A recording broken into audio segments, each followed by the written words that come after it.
All right, how's everybody doing today? Hotep, hey, this is Michael Imhotep, founder of the African History Network, host of the African History Network show. I'm a talk show host, researcher, lecturer, writer, and historian. Well, first of all, I want to say Happy New Year to everybody. We made it to 2022. Today is January 1st, 2022. Okay, so hope everybody's doing well. A lot of you have heard about a 10-week online course that I teach on the weekends. Ancient Kemet, the Moors, and the Ma'afa, understanding the transatlantic slave trade, what they didn't teach you in school. So this class I teach on Sundays, 12 noon to 2 p.m. Eastern Standard Time. So I wanted to come on and do a brief overview of what we cover in the class. It's a fantastic course. People that take it really, really learn a lot. And you can register for this class and join us in our next session. Okay. We do the sessions live. All the sessions are archived and recorded. You can go back and watch it anytime. And I'm going to post the information here so you can register for the class as well. So we look at history chronologically, and we deal with thousands of years of history and what leads up to the transatlantic slave trade taking place. Okay, number one.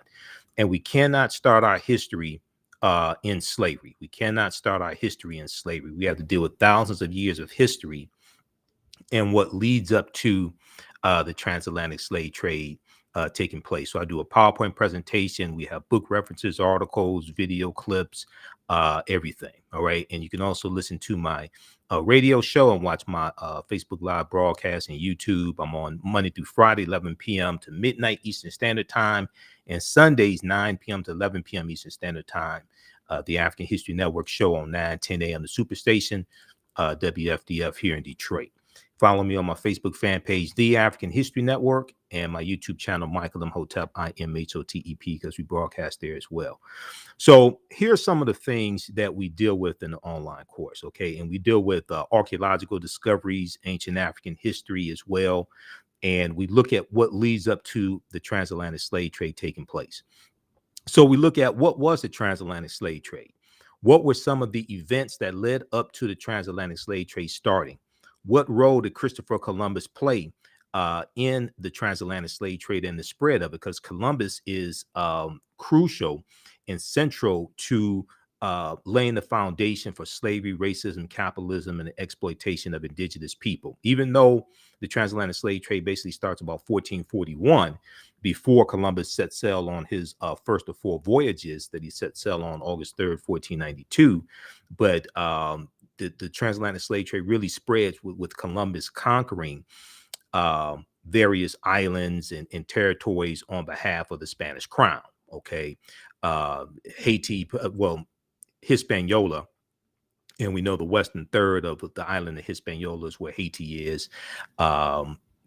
Panama, Honduras, the Bahamas is where he lands August 3rd, 1492. He calls it San Salvador.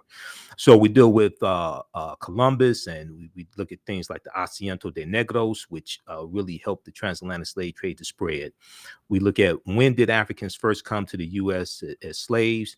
Did Africans sell themselves into slavery? We deal with that complicated history. Were African people in the Americas before the slave trade? Yes, we were. And this was our land stolen from us. If we look at some of the work from one of my friends, Dr. David Imhotep, who wrote the book, The First Americans Were Africans, Documented Evidence, we can see that. And this is, I've interviewed him probably about 13 times now. And this is something that we deal with in the class also. We look at archaeological discoveries that are causing scientists and paleontologists and archaeologists to rethink everything. And also we look at the African presence in the Americas going back tens of thousands of years. And on page, his book came out in 2011, The First Americans Were Africans, Documented Evidence. Page 11, he deals with evidence discovered in Allendale County, South Carolina, by Dr. Albert Goodyear, who's an archaeologist at the University of South Carolina. In 2004, this discovery was made. They found 13 different types of evidence thoroughly documenting an African presence in South Carolina, the territory that today we call South Carolina, dating back at least 51,700 years ago. They found artifacts, architecture, campsites, carvings, Egyptian writings, footprints in lava, genetic M174D haploid groups dealing with DNA and genetics, linguistics, paintings, skulls, skeleton structures, and tools. They found 13 different types of evidence, thoroughly documenting an African presence in this country dating back at least 51,700 years ago. Okay, so we have to look at the archaeological discoveries as well that are causing the scientists and archaeologists to push the timelines back. We look at things like, so we look at the African presence here in the Americas going back tens of thousands of years. We look at the 800-year occupation of Europe by the Africans known as the Moors, who take the teachings from ancient Kemet, ancient Egypt, and the Nile Valley region of Africa into Europe. These teachings are going to bring Europe out of the Dark Ages, and it's going to be to our detriment. Everything we taught them, it comes back to kick us in the behind. We look at shocking archaeological discoveries that are causing experts to rethink everything. Insurance companies that took out insurance policies on slave ships and enslaved Africans on the plantations as well. And, you know, one of the insurance companies early on, founded in 1845 in the New York area, was the Nautilus Mutual Life Insurance Company. And for the first 3 years, they sell about 500 policies on African slaves on plantations. And then they're going to change their name to the New York Life Insurance Company. Okay. And they've been pretty forthright with this history also. There was a big article from the New York Times a few years ago, around 2016 or so, 2016, 2017, that dealt with this history in the New York Life Insurance Company, talking about selling insurance policies on African slaves early on in the first 3 years that they existed. But this was something that took place. So not only on selling insurance policies on slave ships and the Africans on those ships, but also on the plantations as well. We deal with Freemasonry, America, and the founding fathers. Okay, in Freemasonry has its origins in the teachings coming out of ancient Kemet, ancient Egypt. We look at the origins of the terms America and Africa as well. We look at the problem with slave movies. Why are we being bombarded with slave-themed movies and slave-themed TV shows, even though that's an important part of our history? But other parts of our history largely are not being made into movies, especially when African people ruled civilizations. This is largely not being made into movies. The closest thing we're coming to that is Black Panther and Wakanda, which is a powerful movie. And there's 11 different African cultures infused into the film Black Panther. But Wakanda, even though Wakanda is a real word, Wakanda is a fictitious African nation. We do it Asar, Osset, and Heru, and the origins of the Immaculate Conception story, which is really, really deep. And this even ties into a Christmas, okay, and the why Christmas is celebrated on December 25th in the winter solstice. All of this is connected. If we look at now, there are a number of different books that I reference in the class. You don't have to buy any of these books, okay? And if we look at Asar, Osset, and Heru, who the Greeks called Osiris, Isis, and Horus, two of the books that I use are Egypt on the Potomac by Tony Browder and Nile Valley Contributions to Civilization by Tony Browder. Those are just two of the books. Christopher Columbus and the African Holocaust, Slavery and the Rise of European Capitalism by Dr. John Henry Clark is another book as well. But if you look at this here, dealing with Asar, Osset, and Heru, and Osset, who the Greeks called Isis, wife of Asar, mother of Heru, and Asar is going to be resurrected after he's killed by his brother Set, and his body cut up into 14 pieces. 13 of the pieces are recovered. The 14th piece, the phallus, is not recovered. So a tekken, or what the Greeks call an obelisk, is erected as a symbol of resurrection, and that 14th piece that was not recovered. But Osset or Isis, Osset, I should say, means she of throne, and the neter or deity Osset is associated with love and fertility. But when you look in Europe, even before the Moors go in 711 AD, you see the worship of the Black Madonna and Child. And we look at some of the statues of the Black Madonna and Child, which comes from Osset and Heru. And the Black Madonna and Child was worshipped all throughout Europe. Okay. And then with the rise of European powers, we're going to see the decolorized version of that. And we see Michelangelo paint the Sistine Chapel.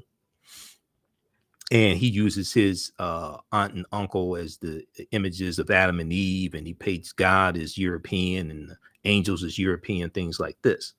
So with the rise of European powers coming out of the Dark Ages, going into the Renaissance age, coming out of the 1400s, going into the 1500s, we're going to see the rise and the dominance of the European phenotype, okay? And we're going to see the suppression of that African phenotype, and we'll see a lot of images that were traditionally African images. We see them become reinterpreted as European images. But very quickly here, if we look at page 95 of Nile Valley Contributions to Civilization by Tony Browder, and Browder talks about the story of Asar, Osset, and Heru is the first story in the recorded history of man of a holy royal family, the Trinity, Immaculate Conception, Virgin Birth, and Resurrection. Now, if we back up and go to at the top of page 95, Browder talks about in 1984 at the Nile Valley Conference in Atlanta, Georgia, Dr. Charles Kofer, professor of the Old Testament at the Interdenominational Theological Center in Atlanta, discussed the role of Egypt and Ethiopia in the Old Testament. He stated the following: in the King James and Revised Standard versions of the Bible, or the Helios Biblos, the Sun book, Helios in reference to sun of the Bible, the word Egypt, or Mitzrayim in Hebrew, along with cognates, occurs some 740 times in the Old Testament. The word translated Ethiopia, and we know Ethiopia is a Greek word, okay, referring to sunburnt. Ethiopia was called Abyssinia, but Ethiopia, we'll go with that. The word translated Ethiopia and or Cush in Hebrew, along with cognates and including 3 instances of duplication in the references, appears 58 times in the King James Version. Now, also, anybody who reads the Bible, the Helios Biblos, I would encourage you to get a study Bible as opposed to reading from a devotional Bible, because my King James devotional Bible is about 400 pages, but my King James International Study Bible is 2,000 pages. So with a study Bible, there's a lot more information. There's language references, translations. There's a lot more information so you can understand what is actually being talked about and written in the Helios Biblos, the Sun book, the Bible. So if you don't know the difference between a devotional Bible and a study Bible, you're probably reading from a devotional Bible. My study Bible also came with a CD-ROM as well, because I bought it like 10 years ago. Okay, now, in a lot of these stories in the Helios Biblos, the Sun book, a lot of these stories are a retelling of ancient stories from ancient Kemet, ancient Egypt, Sumer, Mesopotamia. These stories that take you right back to yourself, take you right back to ancient Africa. So the word translated Ethiopia and or Cush, along with cognates and including 3 instances of duplication in the references, appears 58 times in the King James Version. In this version, the translation Ethiopia is used 39 times, Cush untranslated with cognates 19 times, The numerous references to Egypt led one Old Testament scholar to remark, quote, no other land is mentioned so frequently as Egypt in the Old Testament, end quote. To understand Israel, one must look well into Egypt, or Kemet. Kemet meaning the land of the blacks, one of the original names of Egypt. Now, the story, Browder goes on to say, the story of Asar, Aset, and Heru is the first story in the recorded history of man of a holy royal family, the Trinity, Immaculate Conception, Virgin Birth, and Resurrection. Evidence of this Trinity is known to have existed in ancient Nubia, or Ta-Nehesi, or Ta-Seti, as late as 3,300 BCE, or BC. BCE meaning before the Common Era, or BC, as late as 3,300 BCE. Carved on the walls of the Temple of Luxor, circa 1,380 BCE, before the Common Era, or BC, are scenes that depict the following. Now, this may go outside the circumference of some people's awareness. Just because you never heard it before, disagree with it, or don't like it, does not mean it's not true. It just means you have to do some research to understand what I'm talking about. So these scenes are depicted here in the Temple of Luxor, circa 1380 BCE. The Annunciation. So down at the bottom, you see the panels. So we see the Annunciation. We see the Netta Dehuti, announcing to the Virgin Aset the coming birth of their son Heru, the Annunciation. Okay, now in the story in the Bible is Gabriel, the messenger angel that delivers the message to Mary the Virgin. And when you look at the constellation of Virgo, Virgo in Latin means virgin. In ancient times, that constellation was a constellation of Aset, the Virgin. 2, the Immaculate Conception. We see the Neter or deity Neph, who represents the quote-unquote Holy Ghost, and the Neter Het Heru, who the Greeks called Hathor, are seen symbolically impregnating Aset by holding Ankhs, which is the symbol of life, or the symbol of eternal life, or the African symbol of life, the Ankh, holding Ankhs to the nostrils of the Virgin Mother to be Aset. This is the Immaculate Conception. Then 3 at the top, the Virgin Birth. Aset is shown sitting on the birthing stool, and the newborn child is attended by midwives. 4, the Adoration. The newborn Heru is portrayed receiving gifts from the 3 kings, or the Magi. In the Bible, it doesn't say how many, but the 3 kings is also in reference to the 3 stars in Orion's belt, Orion the hunter. And we know that the star Sirius is in the constellation of Canis Major, the big dog. So Sirius is also known as the dog star. All this is connected. If you saw the presentation I did dealing with the winter solstice and why Christmas is celebrated on December 25th, and the winter solstice December 20th, December 21st, December 20th or December 21st. Saw the presentation I did December 21st, 2021, dealing with the winter solstice. We connected all this stuff together. All this is connected. The Aset is shown sitting on the birthing stool. The newborn Heru is portrayed receiving gifts from the 3 kings, or Magi, while being adored by a host of gods and men. So then we look at the story here of the secrets of Isis. Saturday mornings, I used to get up and get a bowl of cereal and some Cheerios or something like that, shredded wheat or what have you, because my mom wouldn't let me eat like the real sugary cereal, the Fruit Loops and Lucky Charms, things like this. And I would watch the Shazam and Isis Hour on CBS, 11 a.m. Eastern Standard Time, Saturday morning. Okay, the Shazam and Isis Hour. And they had this TV show called The Secrets of Isis. And they showed this white woman whose name was Isis. She was a superhero. She was a teacher by day, and then she just had superhuman power. She can fly in the sky, and she gets her powers from ancient Egypt. and they called her Isis, but they ain't say that this Isis was a copy of an African woman, African queen, or Set, who the Greeks called Isis. We had no idea. They just co-opted this, reinterpreted it through the European cultural filtration system, and fed it back to us. And then we're sitting here looking at this white woman do all these amazing things, and we're like, wow. Okay.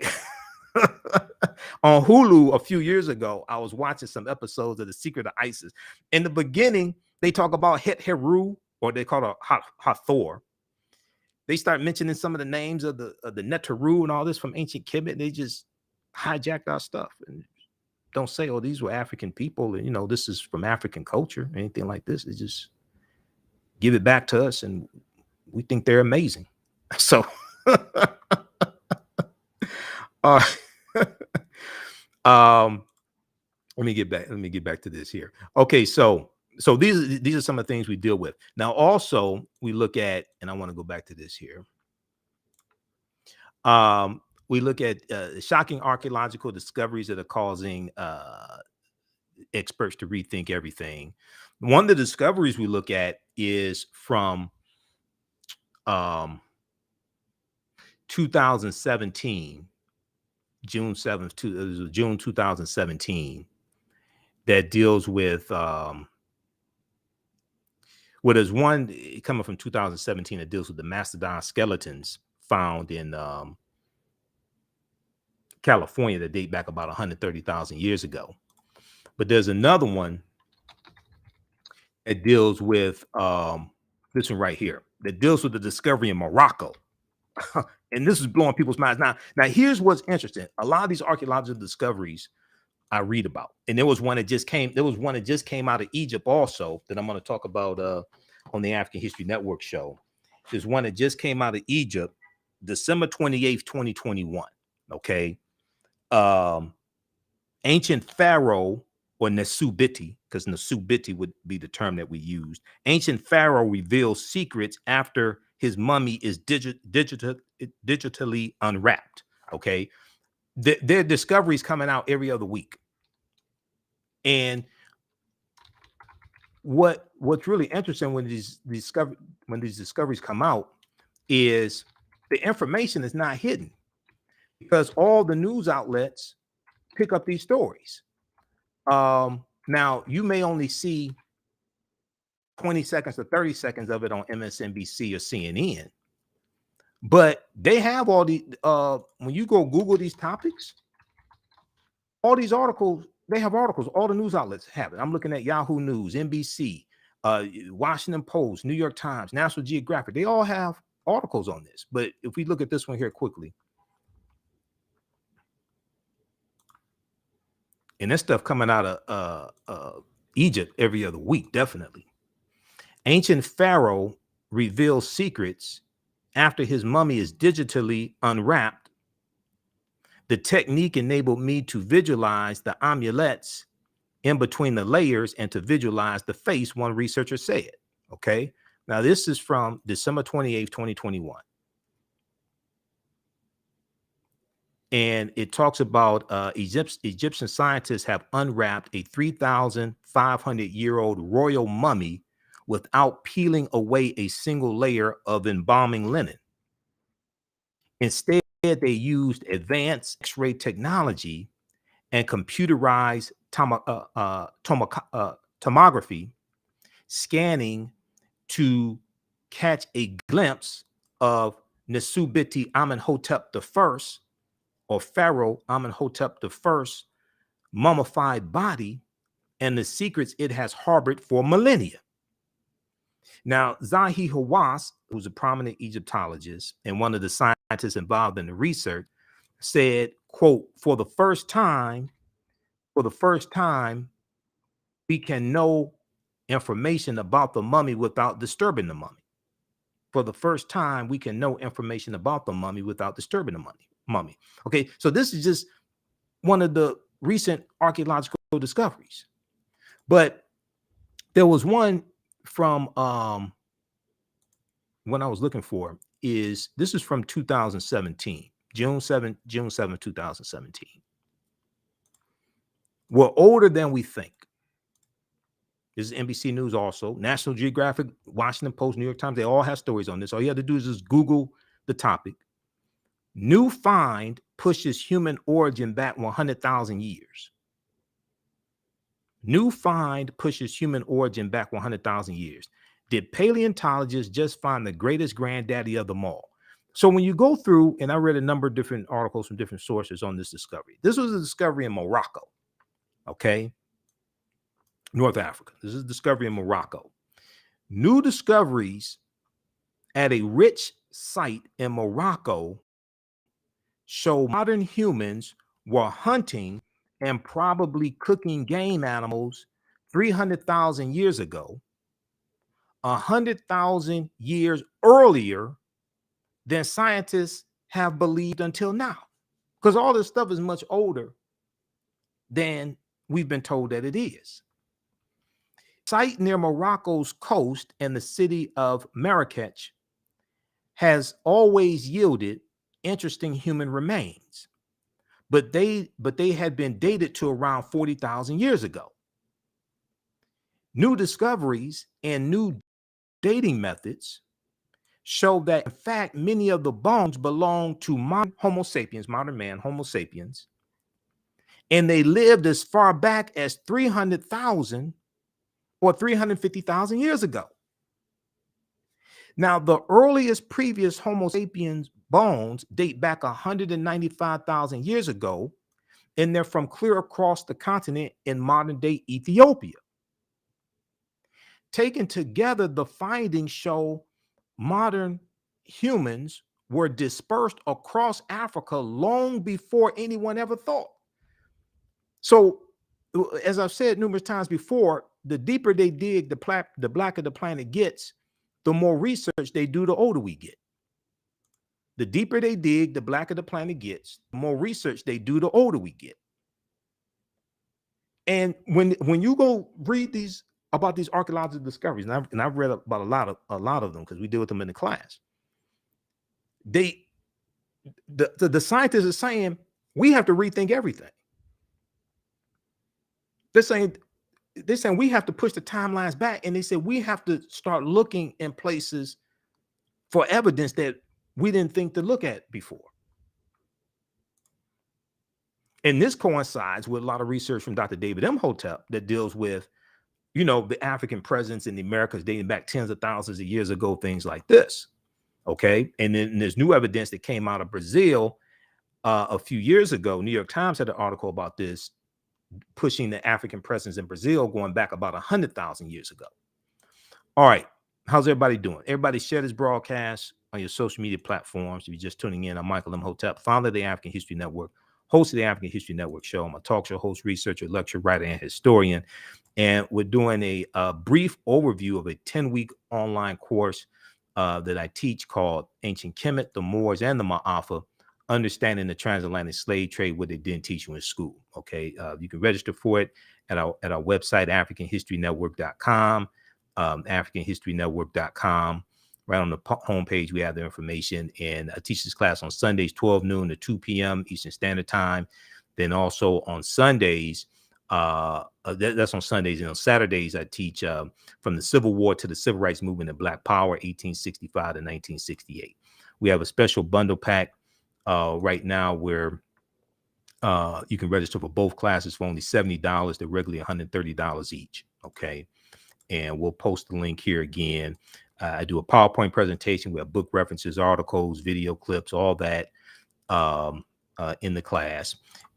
Even after you can watch, we do the sessions live. All the sessions are archived and recorded. You can go back and watch it anytime. So a year from now, if you want to go back and watch like January 2023, if you want to go back and watch the entire class, you can do that. You'll have full access to it. Okay.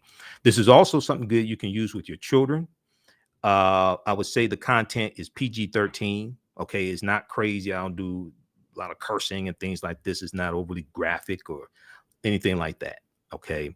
But yeah, you can use this with your children also. It's very engaging. We have a live text chat in class, so you can ask questions. You can see me in class. I can't see you. So it's not like a Zoom call for work. You don't have to worry about seeing, being seen in class or anything like that. Okay, some other things we deal with, the link between ancient Kemet and the link to ancient Kemet or Egypt and early Christianity, Freemasonry in America, the fake Willie Lynch letter 1712, because Willie Lynch never historically existed. The Willie Lynch letter has been proven to be a fraud. Professor Manu Pym has done a lot of research on this. I've interviewed him a number of times. Professor Manu Pym out of California, Contra Costa College in California. And also I've done a couple of lectures on this as well. And the letter was written about 1970 by Dr. Kwabena Ashanti. So we have to study real history. This language, there are words in the Willie Lynch letter that didn't even exist in the early 18th century. And the syntax structure of the English language coming from England was different than the language that was used, the syntax structure of the language in 1970 in the US. We also do with the African influence in the film Black Panther, because there are 11 different African cultures that we see represented in the film Black Panther also. Okay. Now, I talked about, and this information here is really important because, one, the attack we see on critical race theory and this false concept by many Republicans of what critical race theory is. They've just lumped everything that they don't like dealing with race and racism and teaching of slavery and white supremacy and things like this in schools. They just lump this under a banner that they call critical race theory. It's not really critical race theory. Critical race theory is not basically taught in K through 12 schools. It's taught in graduate schools and law schools mainly. It's taught some in undergraduate level, but mainly in law schools and graduate schools. It's a legal analysis. But this article right here, this is from, which one is this? This is from August. I mean, this is from March 2nd, 2021. Mock slave auctions, racist lessons, how U.S. history class often traumatizes, dehumanizes Black students. Okay. And then this one here also, Republican state lawmakers want to punish schools that teach the 1619 project. So we see the attack on the 1619 project. We see the using critical race theory to reduce what can be taught about slavery and racism and even the civil rights movement. Some of these crazy laws coming out of these states, especially southern states. This was a good article here from the New York Times. 60% of Americans know little or nothing about Juneteenth. This is from June 2021. 60% of Americans know little or nothing about Juneteenth. And even what a lot of African Americans know about Juneteenth, it really needs to be corrected because the Emancipation Proclamation did not free the African slaves. It's going to be the 13th Amendment ratified December 6, 1865. Now, some of the other discoveries we look at, there was a good, of course, we look at African civilizations. We talk about the Khoisan, who Dr. David Imhotep deals with, and they have the oldest DNA on the planet. The Khoisan were here in this land we call the United States of America at least 51,700 years ago. That was the discovery that Dr. Albert Goodyear made. This is an article from ScienceDaily.com. And it deals with Dr. Albert Goodyear's discovery. Now, this article is from November 18th, 2004. New evidence puts man in North America 50,000 years ago. Now, you can still go read this article. ScienceDaily.com is a scientific website. They talk about scientific discoveries and archaeological discoveries, things like this. The article's still there. You can go read it. Okay. It's almost 20 years ago. Here is a summary of what the article says. Now, this is not my summary. This is the summary from ScienceDaily.com. Radiocarbon tests of carbonized plant remains, where artifacts were unearthed last May along the Savannah River in Allendale County, South Carolina, by University of South Carolina archaeologist Dr. Albert Goodyear, indicate that the sediments containing these artifacts are at least 50,000 years old, meaning that humans inhabited North America long before the last ice age.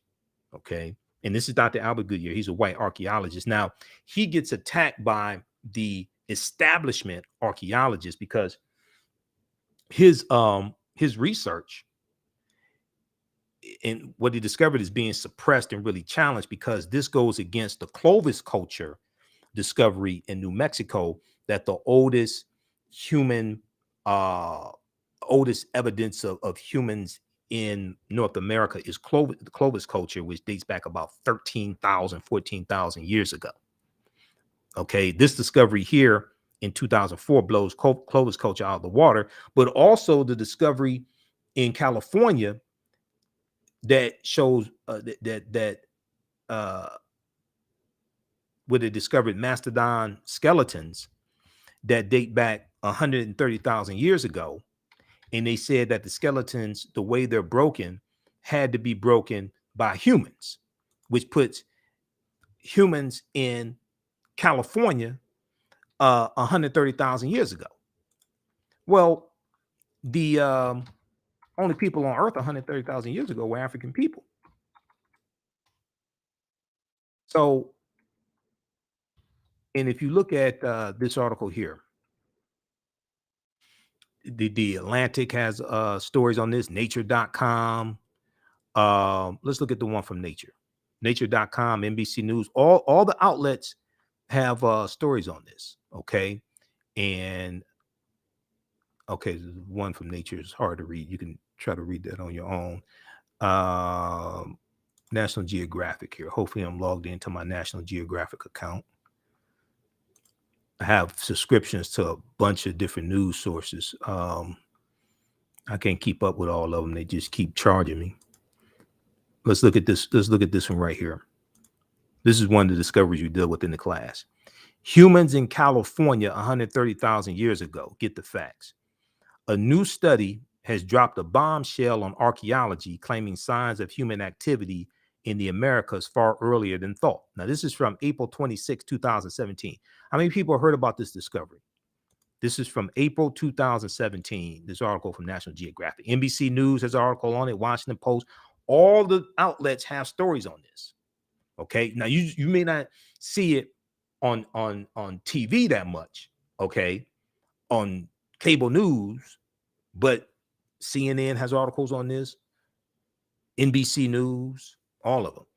In an announcement sure to spark a firestorm of controversy, researchers say they found signs of ancient humans in California between 120,000 and 140,000 years ago, more than 100,000 years before humans were thought to exist anywhere in the Americas. Okay, now this is not me saying this. This is what the scientists are saying, and the archaeologists and the paleontologists. If the researchers are right, the so-called Cerruti Mastodon site could force a rewrite of the story of humankind. Now, just back up for a minute. Many of our African-centered scholars, like Runoko Rashidi, who passed away August 2nd, 2021, and Runoko was a friend of mine. I interviewed him a number of times. Runoko Rashidi, Dr. Charles Finch, Dr. David Imhotep, and others, many of them have been saying that Homo sapiens are not 70,000 or 100,000 years old, but like 300,000 years old. Modern man is not 70,000 to 100,000 years old. Modern man is like 300,000 years old. They've been saying this for years. Okay.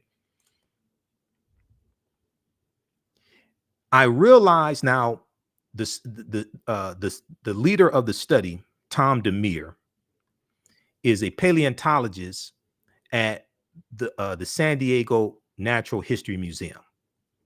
Tom Demir said, I realize that 100,000 years is a really old date and makes our site the oldest archaeological site in the Americas. Now, when this discovery came out, I emailed Dr. Dave Hotep the article from NBC News, because NBC News has an article on this as well.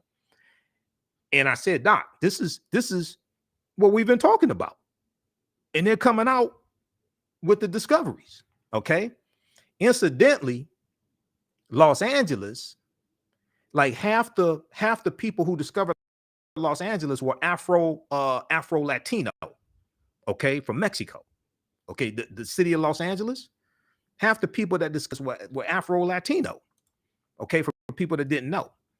Because we know California used to be part of Mexico. California becomes a state in the Union after California becomes part of the United States because of the Treaty of Guadalupe Hidalgo of 1848, which is the treaty that ends the Mexican-American War of 1846 to 1848. I teach about this in my other class, from the Civil War to the Civil Rights Movement and Black Power, 1865 to 1968, because we deal with what leads up to the Civil War taking place, and then we deal with 1865 to 1968. And one of the things that leads to the Civil War is precipitated by the Mexican-American War of 1846 to 1848. And because of the Treaty of Guadalupe Hidalgo, the U.S. gets the territory that makes up California, Arizona, New Mexico, Colorado, Utah, and Nevada. And Nevada, they get that for about $15 million. For Mexico, Mexico loses about a third of their territory. Okay, and then we know Texas wins its independence from Mexico.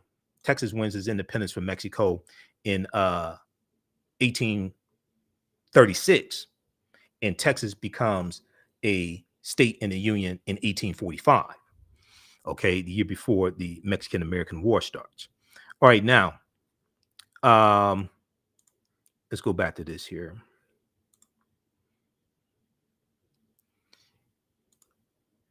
Okay.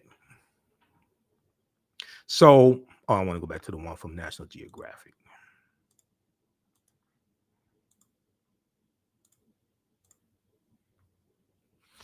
All right. So, Tom DeMere goes on to say, to be clear, the team has not found human bones at the site, which is true. But as Tom DeMere and their colleagues tell it, their evidence, a mastodon skeleton, bone flakes, and several large stones show that the area was a bone quarry where an unknown hominin allegedly smashed fresh mastodon bones with stone hammers, perhaps to extract bone marrow, or to mine the skeleton for raw materials. However, many of the world's leading experts in American archaeology already have expressed some form of skepticism to the paper's claims. Some have rejected it outright.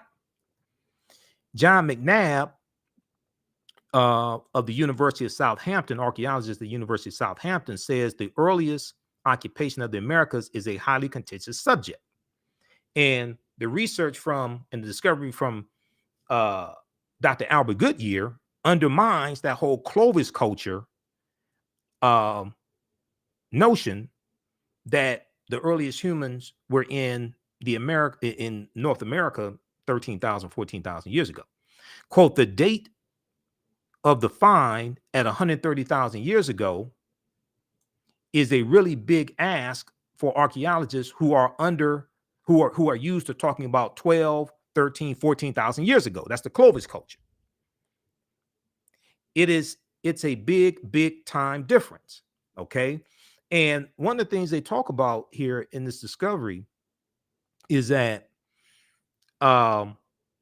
scientists, paleontologists who are experts in differentiating between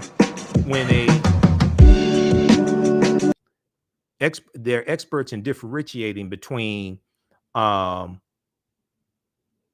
what mastodon skeletons look like smashed by humans against smashed other ways. Okay, I didn't even know that existed, but that's what that discovery deals with. All right, so these are some other things that we deal with in the class, and we go throughout history. It's a 10-week online course. Like I said, we do the sessions live. All the sessions are archived and recorded. You can join us live, or you can watch them anytime. You can watch from around the world. This discovery right here was one that the New York Times wrote about in 2010 on Crete, new evidence of very ancient mariners. This article is from February 15th, 2010. Okay. And that's why we, in the class, we go through and look at this history chronologically in like 50,000 years and look at the history chronologically. And we have to look at these archaeological discoveries, and we look at things that lead up to the transatlantic slave trade taking place, then go through and analyze the transatlantic slave trade. On Crete, new evidence of very ancient mariners. Now, this is from New York Times, February 15, 2010. You can go read the entire article.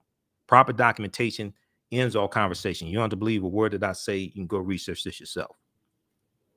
Stone tools found on the Greek island of Crete over the course of 2 summers, archaeologists say, are at least 130,000 years old. There's 130,000 years again. Okay. Now, this article I found out from Dr. David Imhotep back in like 2011, and I went and researched this. Okay. There's 130,000 years again in a different discovery. This discovery here is considered strong evidence for the earliest known seafaring in the Mediterranean and calls for rethinking the maritime capabilities of pre-human cultures. These discoveries are causing the scientists to rethink everything. Now, Crete has been an island for more than 5 million years, meaning that the tool makers must have arrived by boat. So this seems to push the history of Mediterranean voyaging back more than 100,000 years, specialists in Stone Age archaeology say. Previous artifact discoveries had shown people reaching Cyprus, a few other Greek islands, and possibly Sardinia no earlier than 10,000 to 12,000 years ago. So they're saying they have to rethink all this stuff. They keep having to push the timelines back.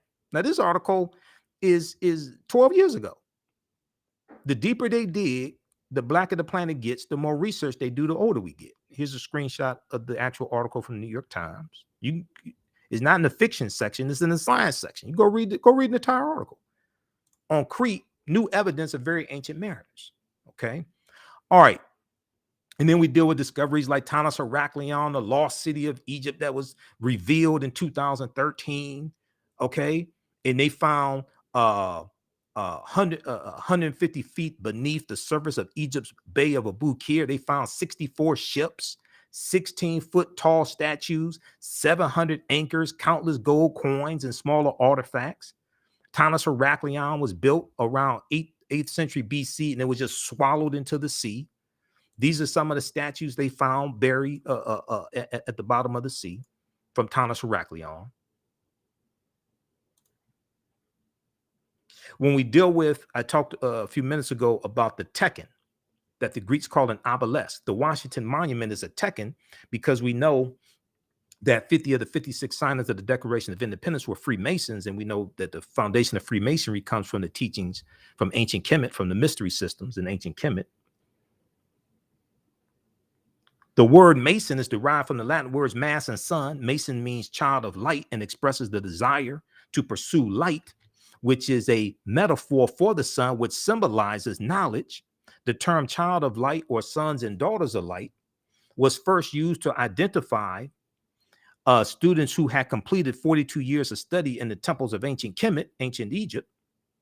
Many Masonic temples were modeled after the temples of ancient Kemet, places where light or knowledge was imparted in a series of steps or degrees. Because like when you read Stolen Legacy by George G.M. James, he talks about the liberal arts, and the concept of liberal arts colleges comes from the 7 liberal arts taught in the mystery schools in ancient Kemet, the rhetoric and the logic and arithmetic, things like this. The concept of getting your credentials in a series of degrees comes from ancient Kemet: associate's degree, bachelor's degree, master's degree, PhD. Right? So when we go back and study all this, this takes us right back to who we are. This reconnects African people to who we are, to our history and culture. Read pages 18 and 32 of Egypt on the Potomac by Tony Browder. That's one of the books we use in the class. You don't have to buy any of these books to follow along in class, but these are some of the books that we use in class. And once again, so we have the class on sale right now. So this class meets on Sundays, 12 noon to 2 p.m. Eastern Standard Time. Ancient Kemet, the Moors, and the Ma'afa, understanding the transatlantic slave trade, what they didn't teach you in school. And you can visit our website, AfricanHistoryNetwork.com. You can register right here for it. It's right on the homepage. And as soon as you register, you can start watching the content. You can watch the class from last week. We do the sessions live. All the sessions are archived and recorded. You can go back and watch it anytime. Even a year from now, you can go back and watch the entire class. Okay. The classes are regularly $130. We have a special bundle pack for a limited time only, so you can register for both of the online courses that I teach. Ancient Kemet, the Moors, and the Ma'afa, understanding the transatlantic slave trade, what they didn't teach you in school, what we deal with thousands of years of history and what leads up to the transatlantic slave trade taking place. And then the other class I teach on Saturdays, 12 noon to 2 p.m. Eastern Standard Time, from the Civil War to the Civil Rights Movement and Black Power, 1865 to 1968. Okay, this second class picks up where understanding the transatlantic slave trade leaves off. Okay, and I've been teaching understanding the transatlantic slave trade. I've been teaching that class going back to 2017, on and off since 2017. And there's so much information in that class. I didn't have the time to adequately deal with the period of time of 1865 to 1968 like I really wanted to. So I had to create a second class from the Civil War to the Civil Rights Movement and Black Power. Each class, we go through and analyze approximately a 10-year to 15-year period of history each class, okay, to really see what happened after slavery ended, what happened after Reconstruction ended, Reconstruction 1865 to 1877. To understand the laws and policies put in place to put us in the predicament we're in right now, to understand where we need to go from here. And when we see what takes place in Reconstruction ending, and we see the Jim Crow laws put into place and the state constitutions being rewritten in the 1890s, like with Mississippi, November 1st, 1890, Mississippi adopts their new state constitution that imposes poll taxes and literacy tests. And this becomes known as the Mississippi Plan, and it's adopted by other southern states. Okay.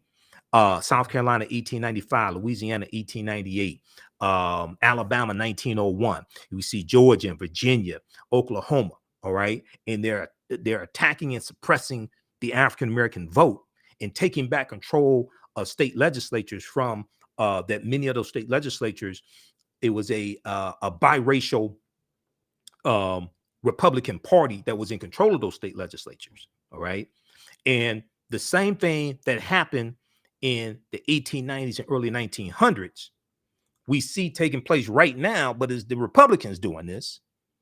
Okay. Because this is after the party realignment took place that started in 1928 with the Lily White movement of 1928, where Republicans started pushing African Americans out of the Republican Party, when Republicans appealed to segregationist Democrats in 5 former Confederate states in the 1928 presidential election, because Republicans wanted to get Herbert Hoover elected as president.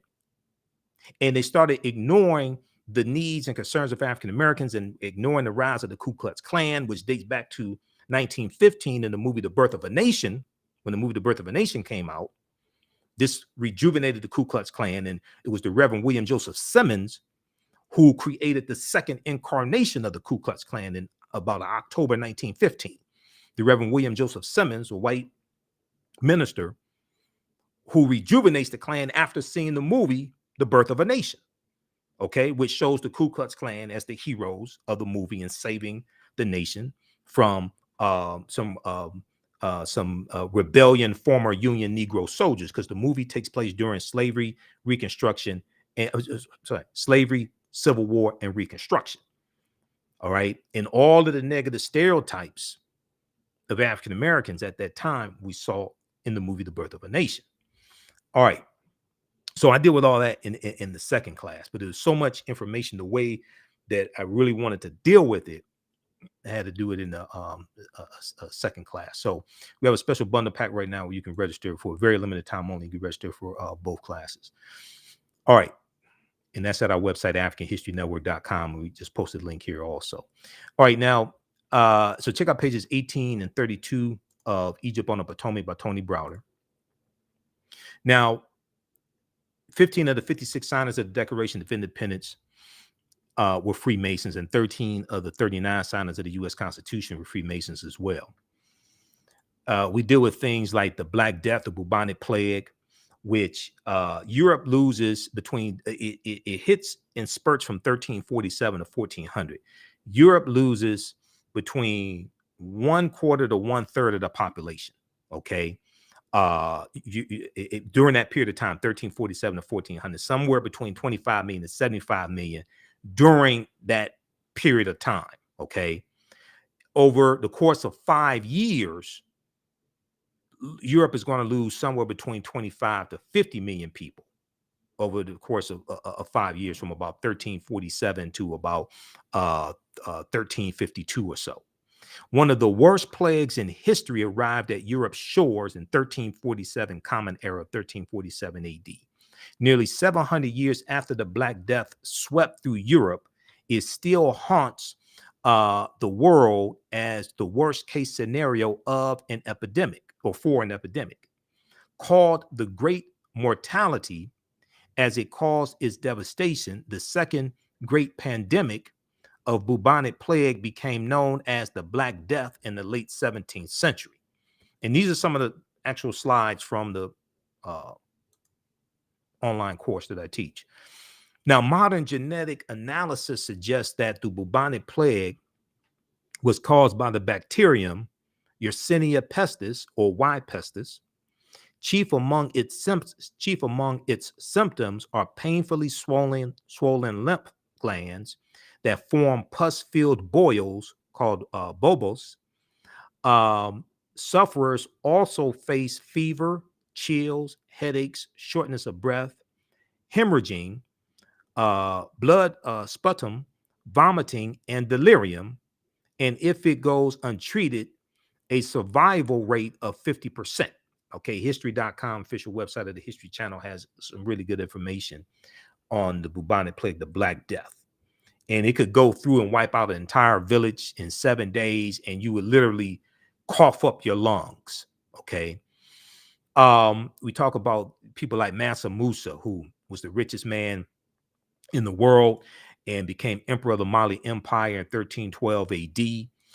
There was a good article that showed a parallel between T'Challa of Black Panther, who was the richest man in the Marvel comic universe, okay, King of Wakanda, Black Panther, and Mansa Musa. Now, Mansa Musa becomes emperor of the Mali Empire in 1312 AD.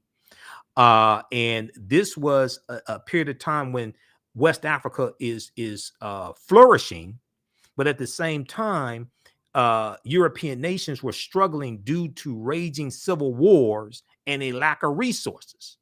But West Africa is flourishing. All right.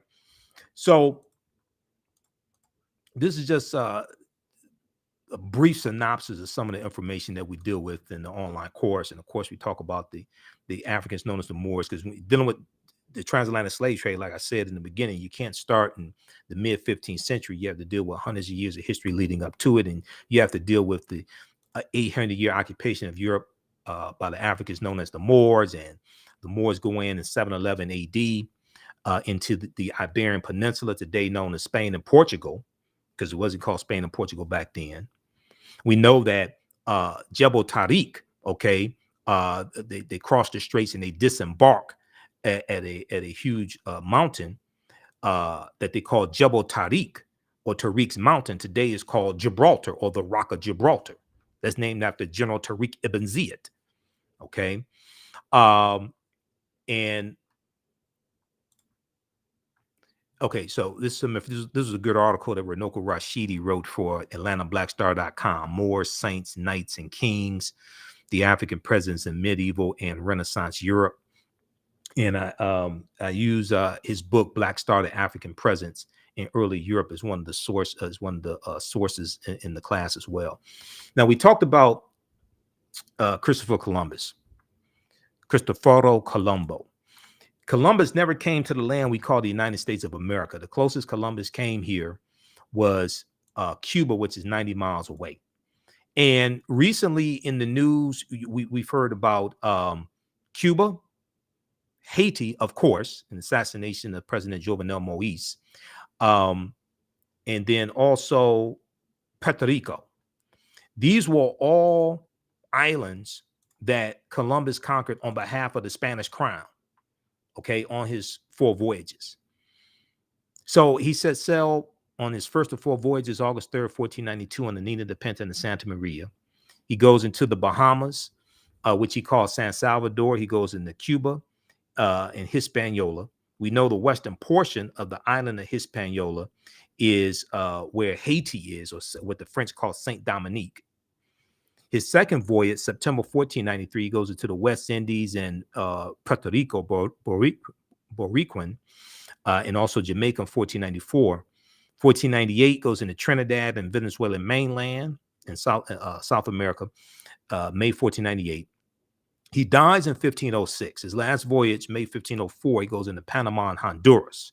Okay. He never comes to the land that we call the United States of America. And one of the books we use in the class is Christopher Columbus and the African Holocaust, Slavery and the Rise of European Capitalism, by Dr. John Henry Clark. I've got the book here. The book is somewhere here.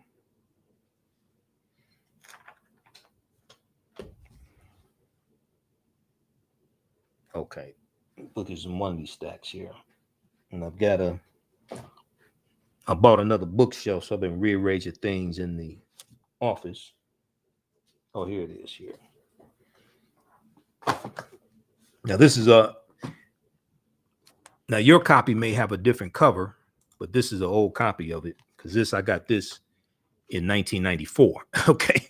Christopher Columbus and the African Holocaust, Slavery and the Rise of European Capitalism, by Dr. John Henry Clark. But Columbus and the Spanish, even though the Portuguese are the first ones involved in the transatlantic slave trade, and the Portuguese dominate for the first 200 years, but Columbus and the Spanish are crucial to the transatlantic slave trade really exploding in Columbus's 4 voyages. All right. So hopefully you like this type of information. Hopefully you learned something. Share this broadcast on social media platforms. Follow us on our Facebook fan page, The African History Network, The African History Network, and our YouTube channel, Michael Imhotep, IMHOTEP. You can register for this 10-week online course. We have a bundle pack right now where you can register for both classes at a huge discount, only $70. Regularly $130 each for a limited time only. Visit our website, AfricanHistoryNetwork.com. AfricanHistoryNetwork.com, and right on the home page, just click right here, register here. As soon as you enroll, you can start watching the content. You can join us in our next class. So this class meets on Sundays, 12 noon to 2 p.m. Eastern Standard Time. We do the sessions live. All the sessions are archived and recorded. You can go back and watch it anytime as well. Okay. Also, if you like this type of information, you can support us through Cash App, $, the AHN Show, through Cash App, or through PayPal, paypal.me/the AHN Show, because I do the radio show 6 days a week. This helps us keep doing the research, stay on the air, keep broadcasting, pay some of the bills, etc. And if you want to pay for the class through Cash App, just email me, and you can do that as well. Okay, email me at ahnshow@africanhistorynetwork.com, ahnshow@africanhistorynetwork.com, or email me through the website, and we can set that up for you also. All right, so and once again, you can use this with your children. And something else that we use in the class is the study from the Southern Poverty Law Center, Teaching Hard History American Slavery. Use a little bit of this as well. This is a good resource. Teaching Hard History American Slavery. This study deals with how the history of slavery is being incorrectly taught in schools all across the country, and it makes numerous recommendations how to better teach the history of slavery. So hopefully you learned something today. Watch my show right here on Facebook and YouTube, and on 9:10 a.m. Superstation WFDF, Monday through Friday, and on Sundays, the African History Network show. And we have the information right on the homepage of our website dealing with that. All of my DVD lectures and digital downloads are at our website as well, AfricanHistoryNetwork.com. And the show's on 10 different audio podcast platforms: iHeartRadio, Castbox, FM Player, TuneIn. So wherever you get your audio podcast from, just search for the African History Network show, and you can listen to the audio podcast of the shows that I do live. All right, we have to get out of here. Remember, the African History Network, we focus on educating, empowering, and inspiring people of African descent throughout the diaspora and around the world, because right now it's correct wrong behavior. It's not over till we win. Wakanda forever. And also is the day is Dr. John Henry Clark's birthday as well. And we know December 31st was Dr. Yosef Ben Yakinen's birthday also. Okay. So two of our great grandmaster scholar warriors. Right now it's correct wrong behavior. Is not over till we win. Wakanda forever. And we'll talk to you next time. Peace.